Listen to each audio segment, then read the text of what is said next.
Travis Scott is one of the biggest names in hip-hop today. He has millions of fans all over the world, sold-out shows, and a huge influence on culture. His music, style, and energy make him a leader in the rap game. But behind all the fame and success, there is a problem growing quietly. People start to ask questions about who Travis really is. His loyalty and character come into doubt, especially after a sharp diss from Pusha T in June 2025.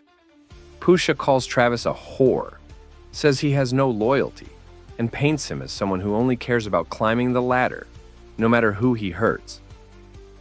This fight between them is not just some random drama.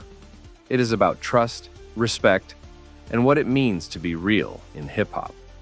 So why does Pusha T say these things? Why does he go so hard at Travis Scott? To understand, we need to look closer at how Travis moves in the music world and the events that lead to this beef. Travis Scott's rise is impressive. He starts from Houston and becomes a worldwide star. His albums sell millions, his shows are massive, and his partnerships with big brands make him a household name. But with great success comes many challenges. He has to work with other big artists and navigate the complicated politics of hip-hop. Travis works with many different people. He calls Kanye West family, but he also works closely with Drake, who has a long public feud with Kanye. Travis's ability to work with both sides seems smart for business, but it also creates tension. Fans and fellow artists watch and wonder where Travis really stands. The real breaking point comes in Paris in 2023. Travis Scott is working on his album Utopia. Pharrell Williams invites him to the Louis Vuitton studio, a place full of power and creativity. Pusha T is there too. Travis plays new songs for them, but he leaves out one important part, a verse by Drake on the song Meltdown. This verse is not just any verse. It disses Kanye West, who is Pusha T's longtime friend and label partner. For Pusha, this is more than music. It feels like betrayal. Travis acts like a friend, plays the album for them, but hides the verse that attacks Kanye. Later, the full album drops with that verse included. Pusha sees Travis as someone who plays both sides. He helps Drake attack Kanye while pretending to be loyal to Kanye and his circle. This is not the only time Travis shows this behavior. Travis works with Kanye, calling him family, but then works with Drake, Kanye's rival. He is on tracks like Sicko Mode, which has shots at Kanye, yet still keeps ties with Kanye's camp. During the Kendrick Lamar and Drake feud, Travis stays quiet but promotes music connected to the conflict. Fans notice Travis's silence when the heat is on. When others pick sides and fight, Travis disappears. He doesn't speak up or show loyalty. This side-switching makes many doubt his realness. Is Travis just playing the game to stay popular? Or does he truly care about the people around him? In hip-hop, loyalty is sacred. It is about respect, trust, and standing by your people when times get tough.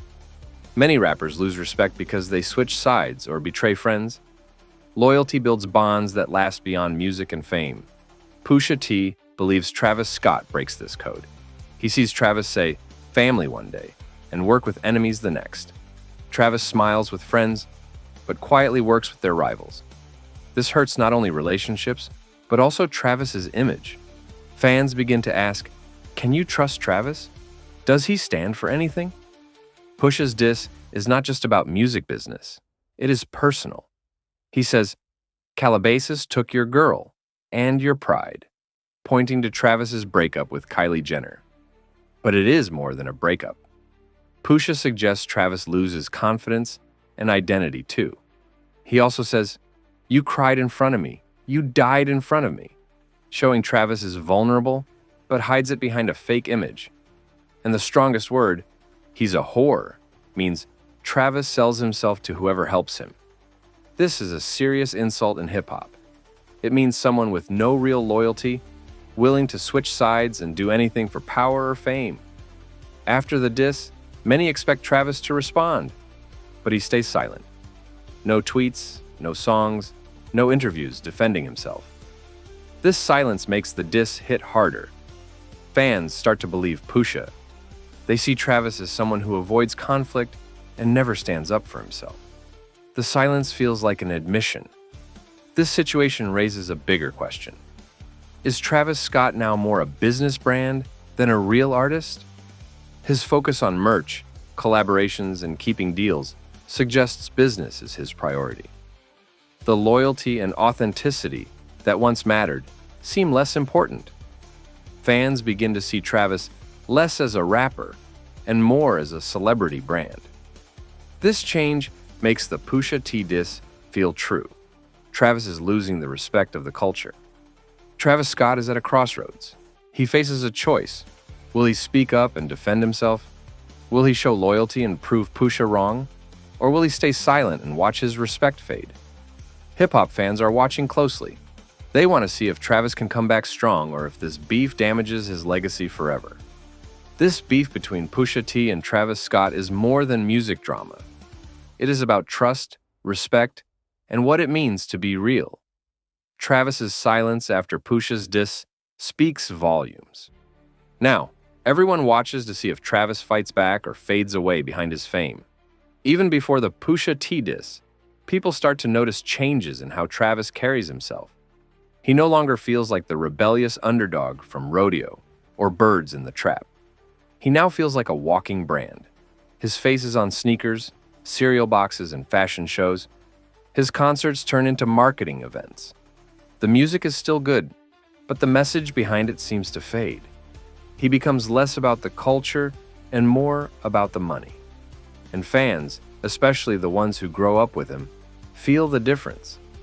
The timing of Pusha T's attack is important too. It comes after a long period where fans in the rap world stay quiet about Travis. Nobody really checks him.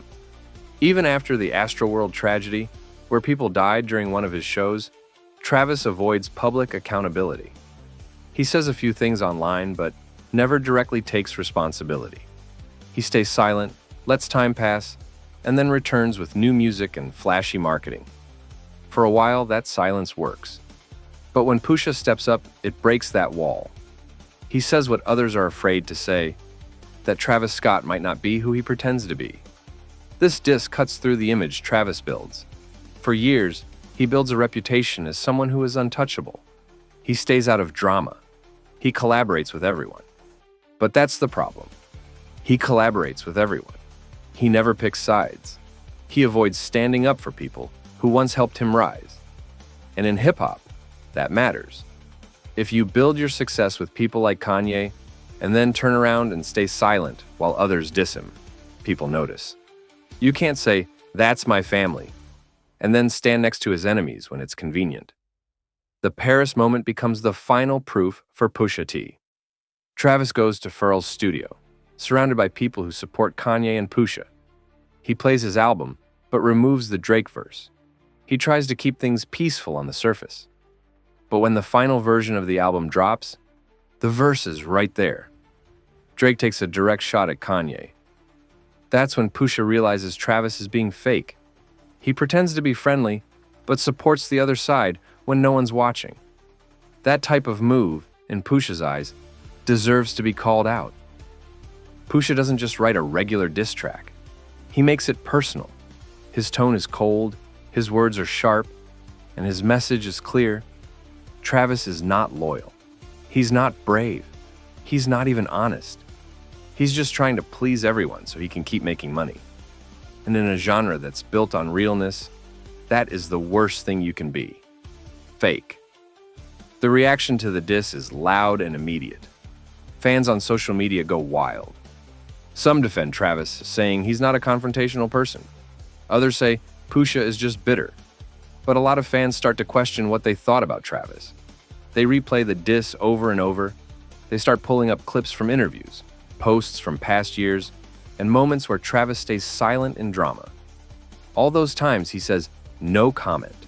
All those moments where he avoids taking sides. Now they look suspicious. Now it looks like he's hiding something.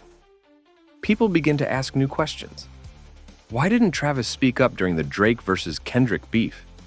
Why did he support Drake even when Drake sent shots at Kanye? Why does he never defend himself when things get serious?